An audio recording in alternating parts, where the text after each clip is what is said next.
देखिए, ये हमारे लिए बहुत खुशी की बात है और फ़ख्र की बात है कि मजलिस इत्तेहादुल मुस्लिमीन को महाराष्ट्र की आवाम ने दिल से लगाया है। कहते हैं ना, बेटर लेट देन नेवर। देर से क्यों ना सही, लेकिन लोगों को ये एहसास तो हुआ है कि एमआईएम पार्टी ही है जो उनके लिए खड़े रहेगी, लड़ेगी, भिड़ेगी और काम करेगी करके। तो उसी का नतीजा है कि आज महाराष्ट्र में 125 कॉरपोरेटर्स हमने चुना कर लाए हैं। हमें खुशी इस बात की है कि मुंबई जैसी जगह के ऊपर हमने 8 कॉरपोरेटर्स, जो कि राज ठाकरे की मनसे से ज़्यादा है, शरद पवार की राष्ट्रवादी से ज़्यादा है, अजीत पवार की राष्ट्रवादी से ज़्यादा है।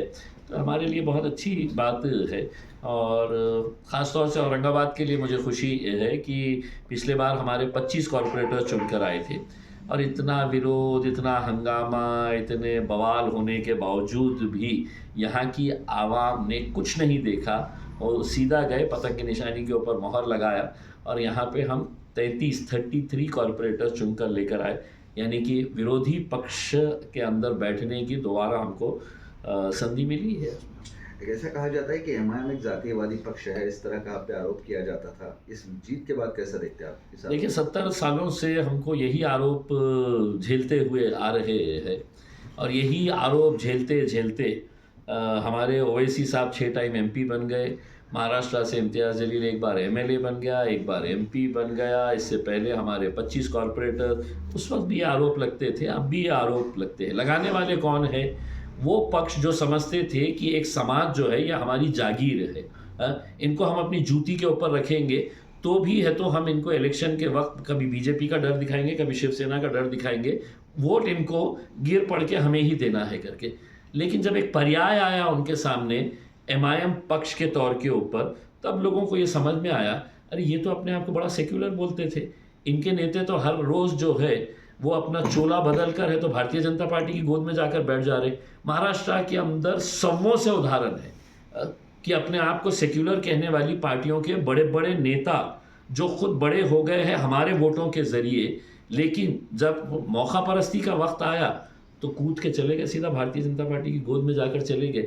एक बात लोगों को समझ में आती है, हम कुछ भी हो जाए, कुछ भी कर ले, हम भारतीय जनता पार्टी के साथ जाएंगे नहीं।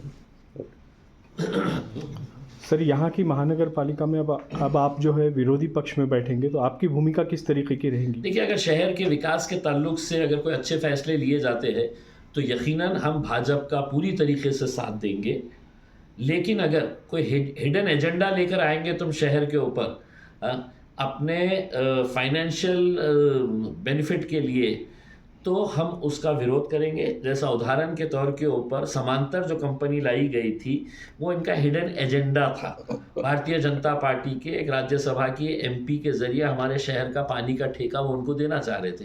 पूरे पक्ष एक तरफ थे, इम्तियाज़ जलील एक तरफ था। हमने विरोध किए, उस कंपनी को यहाँ से तो उल्टे पांव भगाए यहाँ पर उसमें।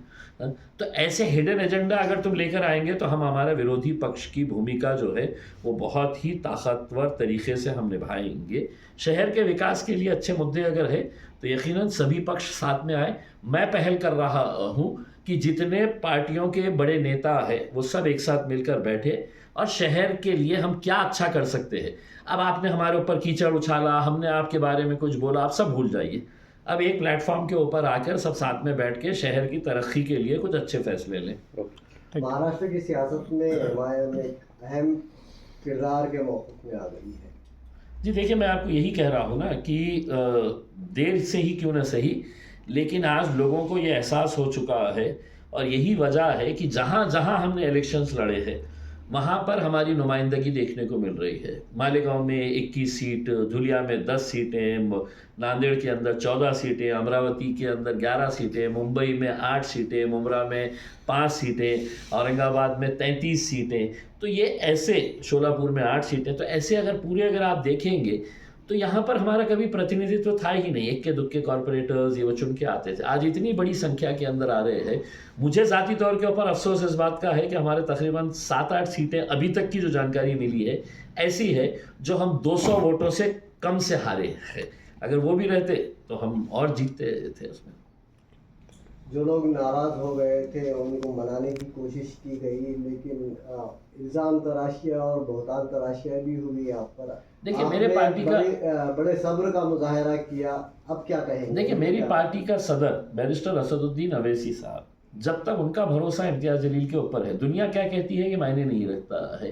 ठीक है, मेरे ऊपर जो इल्ज़ाम लगाए गए हैं, इलेक्शन के 2 घंटे पहले तक, मतलब लिस्ट डिक्लेयर होने के 2 घंटे पहले तक दुनिया का सबसे अच्छा इंसान कौन था? तो इम्तियाज़ जलील था। लिस्ट डिक्लेयर हो जाती है, तुम्हारा टिकट नहीं मिलता है तुमको, तो इम्तियाज़ जलील के जैसा भ्रष्ट आदमी, बदमाश आदमी, पार्टी को ख़त्म करने वाला, पार्टी को बेचने वाला, आप खुद सोचिए कि ओवैसी साहब जिनकी मेहनतों की वजह से आज पार्टी उन्होंने इतने इस लेवल के ऊपर लेकर आई है, क्या वो किसी ऐसे शख्स के हाथ में दे डालेंगे जो वो पूरी पार्टी को बेच डालेगा करके? उनका भरोसा मेरे ऊपर था, मैंने उस भरोसे के ऊपर खरा उतरा हूँ। मैंने उनके भरोसे को ठेस नहीं पहुँचाई है। उसमें जो कभी तसव्वुर नहीं कर सकते थे कि इतनी सारी सीटें महाराष्ट्र के अंदर आएंगी करके, उसमें आई है। तो जब तक आपके नेता का भरोसा आपके ऊपर है, बाकी दुनिया इलेक्शन राजनीति के अंदर तो इल्ज़ाम लगाना सबसे आसान बात है। ठीक है।